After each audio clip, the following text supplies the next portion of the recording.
Hello, and welcome to another installment of Beyond the Panels. This week I thought I would take some time to show off a few of our nonfiction titles because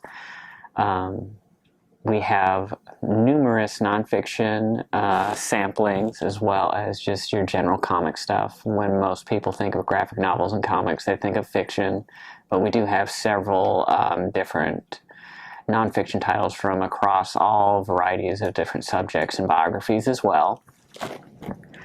So my first one is Tetris, the Games People Play by Box Brown, and this is a look at the invention, creation of the game Tetris, and how the rights changed hands over the years, and countries fought over it, gaming companies fought over it. It was actually originally designed by a programmer in Soviet Russia, and so it had to do with like the states' rights of the USSR and different things with that, and it's a really fascinating story.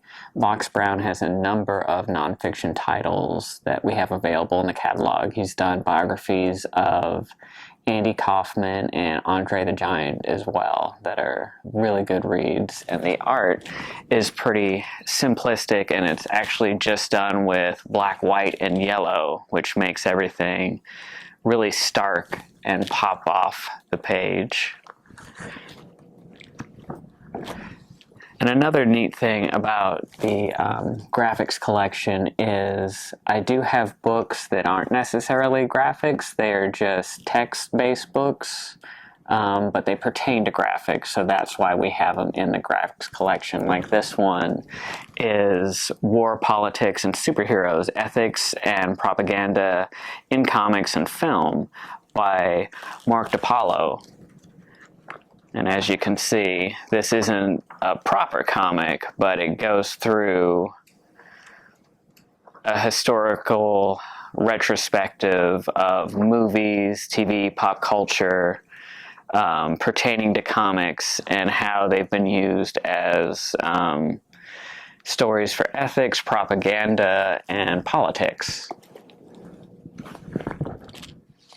And I had mentioned biographies before. This is a neat one about Gary Gygax, who created Dungeons & Dragons. So this one is called Gary Gygax and the Creation of D&D, Rise of the Dungeon Master. So this is all about Gary Gygax's life and how he and his business partners created Dungeons & Dragons and how it grew as kind of a cultural phenomenon. And he started his own kind of gaming conventions that led to the rise and that sort of thing. My next one is another historical retrospective of wrestling this time.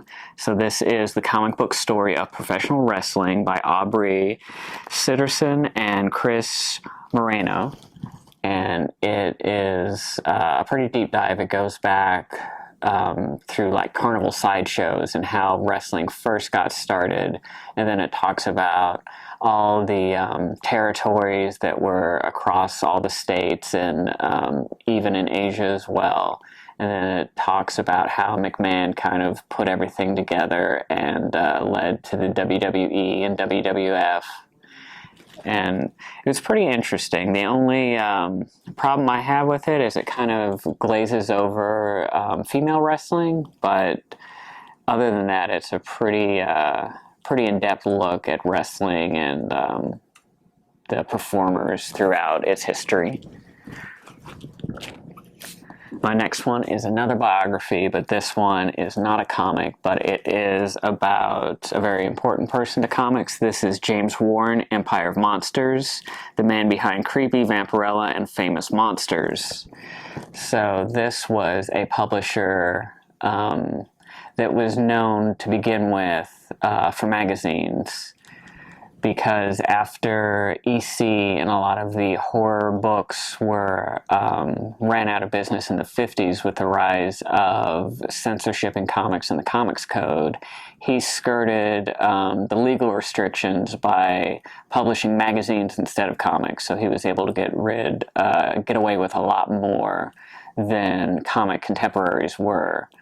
And he had comics like Vampirella and Creepy, but Famous Monsters of Filmland, which is a famous horror magazine that is still in publication to this day. So it's kind of how he changed and shaped the industry, and how he kind of had an abrasive personality. So he made enemies with the comic book industry and other contemporaries of his time.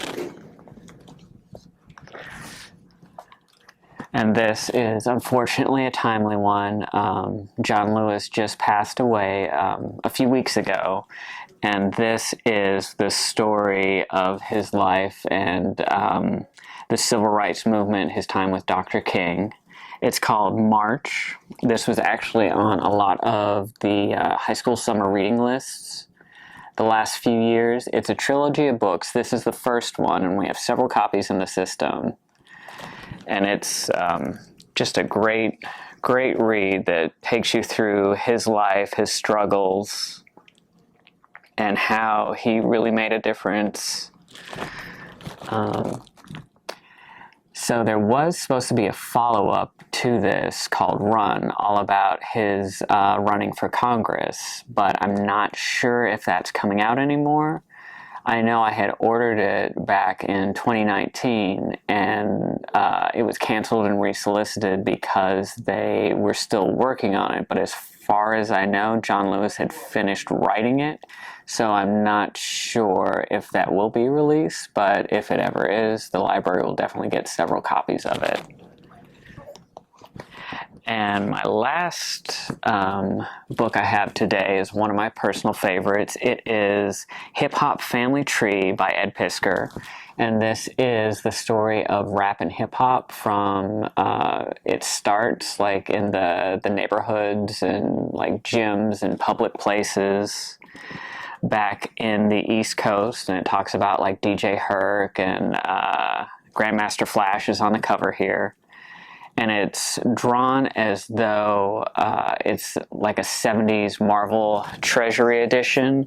Even the paper is designed like it has that old vintage patina to it. So it's a pretty in-depth history about rap, hip-hop, and other musical influences, art influences of the time. Currently, there are 4 volumes of it. This first volume covers the 1970s to 1981. And Ed Piskor, who not only writes it, but draws it, letters it, inks it, he has another one called WYSIWYG that is vaguely nonfiction, but it's a fictional account because it's the history of hacking, but it's told from the perspective of a fictitious character, so it attributes like the history of phone phreaking and hacking and all that to a fictional character and how it develops over time. And Marvel also invited him to do essentially what he did to hip-hop to the X-Men. So he kind of consolidated and streamlined the confusing and conflicting history of the X-Men from their 50, 60 years of publication. And that one is called X-Men Grand Design, and we do have the entire run of that series in the collection as well. So I hope you found some neat titles, and maybe we'll check out our sizable nonfiction collection, and next time I will have a brand new topic to discuss.